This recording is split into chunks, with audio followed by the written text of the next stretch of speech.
So apparently, the developers working on Call of Duty Black Ops 7 have straight up turned down deals with some big brands. Yeah, I'm talking about actual household names when it comes to cosmetic skins. And the reason, well, it all goes back to the infamous Beavis and Butthead skin that turned Call of Duty into really a meme factory earlier this year. I mean, don't get me wrong, parts of me respects this move. I mean, it's rare to see Activision of all companies leaving money on the table. That's like seeing a shark turn down blood and water, but at the same time, I can't help but think it's kind of missing the bigger picture because while they're drawing a line on cosmetics, they're completely ignoring the two things that actually make players miserable.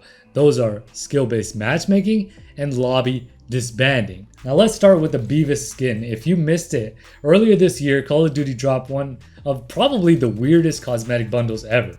The tactical Beavis and Butthead from Beavis and Butthead show. Except now, he's rocking body armor, tactical gear, and an assault rifle. I mean, the idea was to make a funny crossover, something lighthearted like Fortnite does, but it really backfired and hard because social media lit up. The Call of Duty subreddit had thousands of posts mocking it. You got YouTubers making full-on roast compilations. Even players who usually defend skins were like, is this a joke? I mean, it became symbolic of how far Call of Duty has drifted from its identity. This was once the franchise known for gritty realism, military immersion, and epic campaigns, and now it's tactical Beavis running around with tracer rounds shaped like nacho cheese. I mean, that's when the community started asking the big question, what even is Call of Duty anymore? Is it a serious FPS or just Fortnite with ADS? Not like this was the first time we've had goofy skins. I mean, we've seen anime operators, Terminator, Godzilla versus Kong, Nicki Minaj, and I mean, you name it. But the Beavis skin, American Dad is another one, was just too far. I mean, it went viral for all the wrong reasons, and it left Activision scrambling. So when Treyarch sat down to plan Black Ops 7, they were offered deals with some massive brands. Of course, we don't know what those brands are, but think Hollywood studios promoting new movies, fashion collabs, even fast food tie-ins, and for once, they actually said no. And we already know the reason why. We know that Battlefield 6 is the main reason for this. A lot of people were actually saying that these skins were goofy and we want it more like Battlefield 6 where it's actually gritty. That's huge when you think about it because Call of Duty makes billions every year and a massive portion of that is microtransactions. So for them to say no to big money offers means that Treyarch is trying to preserve the tone of Black Ops 7. They wanted to feel like Black Ops again. Honestly, that's the right call. Black Ops brand always had a darker, more mysterious identity. Black Ops 1 was about conspiracies and espionage. Black Ops 2 had future warfare, but with a grounded edge. Even Black Ops Cold War had that espionage thriller tone. If they filled Black Ops 7 with cartoon mascots and meme operators, it would totally kill the atmosphere. So credit where credit's due. But again, this is why we always say that competition really is a good thing. But here's where the frustration kicks in. Cosmetics aren't the real problem with Call of Duty. Like, yeah, goofy skins can be immersion breaking.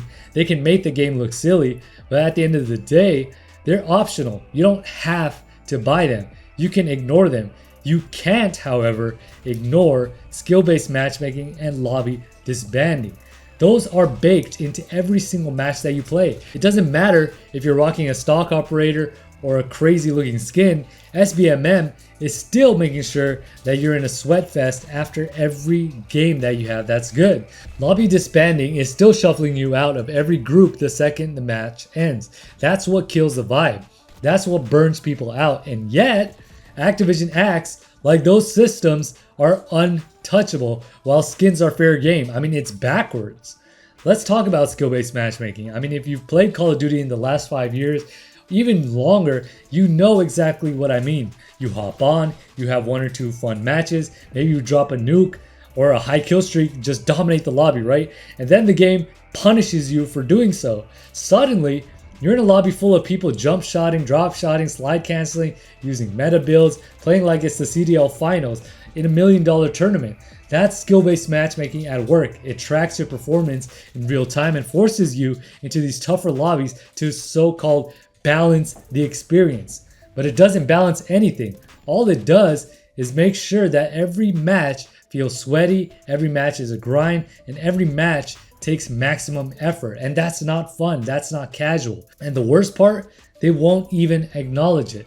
We've been begging for changes. We've been saying it a million times over. Keep strict skill-based matchmaking in ranked. Let casual playlists breathe and let us stomp once in a while. Let us chill once in a while. That's how games used to be. But no, Activision apparently clings on to this skill-based matchmaking. Their so-called precious data says that casuals stay longer if they aren't destroyed every match. But here's the catch. They stay a little longer short term, but long term? What happens is that players actually quit. Look at the player counts after a few months. Look at how quickly YouTubers and streamers move on. That's the real damage here. And then there's lobby disbanding. This one stings because back in the day, you could actually stick with the lobby. You'd run into the same players, have multiple matches in a row, you trash talk, you make rivalries, maybe even make friends. I mean, that was part of the magic of the old school Call of Duty. But now, the second the match ends, boom, the lobby's gone. Kicked back into matchmaking, reshuffled, dropped into a new sweatfest. It completely kills that sense of community, and the only reason it exists is to protect SBMM. They don't want you farming that same lobby if it happens to be slightly easier. It's crazy because this one change alone would make COD feel so much more social again. Imagine going on win streaks against the same group or having fun rivalries with randoms. But instead, we're isolated, shuffled around like cattle, and the only interaction left is the kill cam when someone screams at you for using an SMG. I mean, it's just not the same. So why won't they change it? It's simple. Money. Skill-based matchmaking and lobby disbanding are designed to maximize engagement metrics. They don't care if it feels awful to the core community, as long as their charts show the average player logs an extra 20 minutes per session. The truth is, skill-based matchmaking is more valuable to them than any brand skin deal. Cosmetics are surface level. Matchmaking is the foundation, and they've decided the foundation isn't up for debate. That's why I feel so hollow when we hear they turn down big brand deals. Like, yeah, cool. You don't have Beavis and Butthead haunting us again for the next Call of Duty, but literally who cares when the core gameplay still feels like a chore every night? This is what frustrates the community. We'd give up every skin, every crossover, every shot bundle just for them to finally fix matchmaking, but they won't do it. So where does that leave us with Black Ops 7?